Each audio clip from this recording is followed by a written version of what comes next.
या व्हिडिओमध्ये आपण बघणार आहोत breakdown of trend line.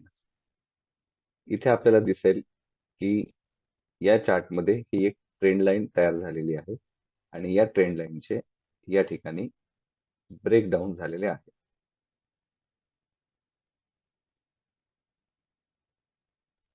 Breakdown झाल्याच्या नंतर या स्टॉकची जी प्राइस आहे ती डाऊनसाइड येणे अपेक्षित असते.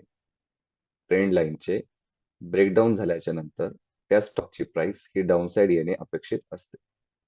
डाऊनसाइड येताना या प्राइसचे टार्गेट काय काय असू शकतात ते इथे आपल्याला लक्षात घेता येईल की हे जे प्रिव्हियस स्विंग बनलेले असतात, या स्विंगचे जे लो आहेत हे त्या स्टॉकचे डाऊनसाइड येतानाचे टार्गेट असतात. हा स्विंग लो, हा स्विंग लो, हा स्विंग लो हे त्या स्टॉकचे टार्गेट असतात. तर इथे बघा, हा स्विंग लो होता. या स्विंग लो पर्यंत स्टॉकची प्राइस खाली आलेली आहे. त्यानंतर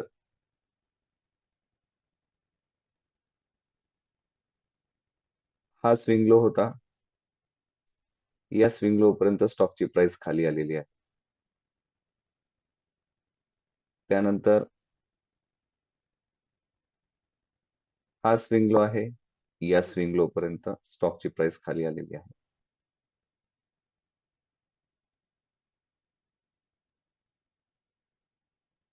हा जो इथे लो बनला होता, या लो पर्यंत स्टॉकची प्राइस खाली आलेली आहे.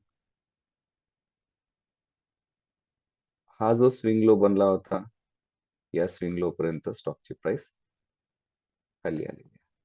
म्हणजेच जेव्हा ट्रेंड लाईनचे ब्रेकडाउन होते, त्यावेळी ट्रेंड लाईनने यापूर्वी किंवा या स्टॉकमध्ये जे जे स्विंग लो बनलेले असतात, या स्विंग लो पर्यंत स्टॉकची प्राइस डाऊनसाइड येणे अपेक्षित असते.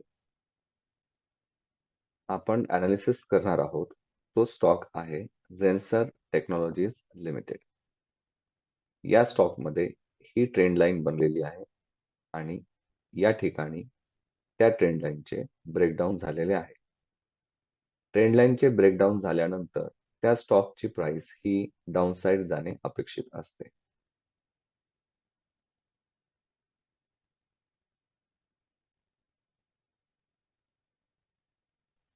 या ठिकाणी ब्रेकडाउन झाल्यानंतर ही जी प्राइस आहे ती या स्विंगच्या लो पर्यंत खाली आलेली आहे इथे. त्यानंतर या स्विंगच्या लो पर्यंत खालीली आहे ती म्हणजे इथे. आणि त्यानंतर हा जो एक छोटासा लो बनला होता त्यापर्यंत ती खाली आलेली आहे म्हणजे इथपर्यंत. थोडक्यात ट्रेंड लाईनचे ब्रेकडाउन झाल्याच्या नंतर जे प्रिव्हियस स्विंग लो बनलेले असतात ते त्या स्टॉकचे टार्गेट म्हणून काम करतात. या ठिकाणी आपण ज्या कंपनीचं अनालिसिस करणार आहोत ती कंपनी आहे JK सिमेंट लिमिटेड. इथे ही ट्रेंड लाईन बनलेली आहे आणि या ठिकाणी त्या ट्रेंड लाईनचे ब्रेकडाउन झालेले आहे. आपल्याला इथे असे लक्षात येईल की या ट्रेंड लाईनचे ब्रेकडाउन झाल्याच्या नंतर प्राइस ही डाऊन साइड आलेली आहे. ती कुठपर्यंत आलेली आहे तर लक्षात घ्या. हा जो स्विंग बनला होता त्या स्विंगचा हा लो आहे. इथपर्यंत स्टॉकची प्राइस आली. त्यानंतर हा जो एक छोटासा स्विंग बनला होता, या स्विंगचा जो लो आहे, या लेवल पर्यंत स्टॉकची प्राइस खाली आलेली आहे आणि इथे हा जो स्विंग बनला होता, त्याचा जो लो आहे, त्या लो पर्यंत स्टॉकची प्राइस आलेली आहे. आता आपण अनालिसिस करणार आहोत तो स्टॉक आहे अंबर एंटरप्राइजेस इंडिया लिमिटेड. या स्टॉकमध्ये ही एक ट्रेंड लाईन बनलेली आहे किंवा याला ट्रेंड लाईनचा एक झोन म्हणूया आपण. या ट्रेंड लाईनचे या ठिकाणी ब्रेकडाउन झालेले आहे आणि ब्रेकडाउन झाल्यानंतर स्टॉकची प्राइस आहे ती डाऊनसाइड मुवमेंट करते आहे.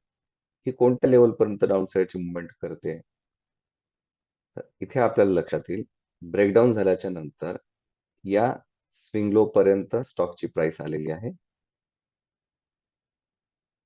जे आपल्याला इथे आलेली दिसते. त्यानंतर या स्विंग लो पर्यंत स्टॉकची प्राइस आलेली आहे, इथे दिसते. या स्विंग लो पर्यंत स्टॉकची प्राइस खाली आलेली आहे, जी इथे दिसते आपल्याला.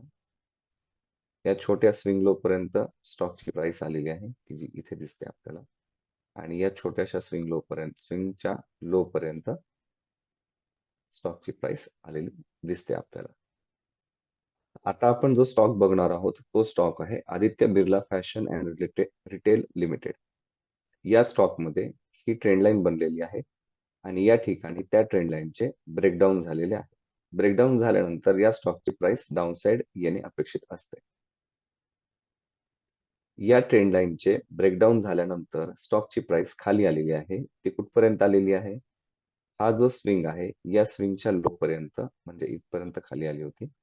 त्यानंतर हा जो स्विंग बनला होता या स्विंगच्या लो पर्यंत म्हणजे या लेवल पर्यंत स्टॉकची प्राइस खाली आलेली आहे.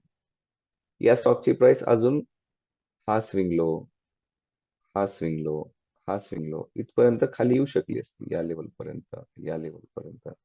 पण या केवळ शक्यता असतात. मग प्रॅक्टिकली काय झालेलं आहे तर प्रॅक्टिकली फक्त इथपर्यंत स्टॉकची प्राइस डाऊन साइड आली आणि नंतर स्टॉकच्या प्राइसने अपसाइडची मोमेंटम सुरू केलेली आहे. Thank you for watching this video.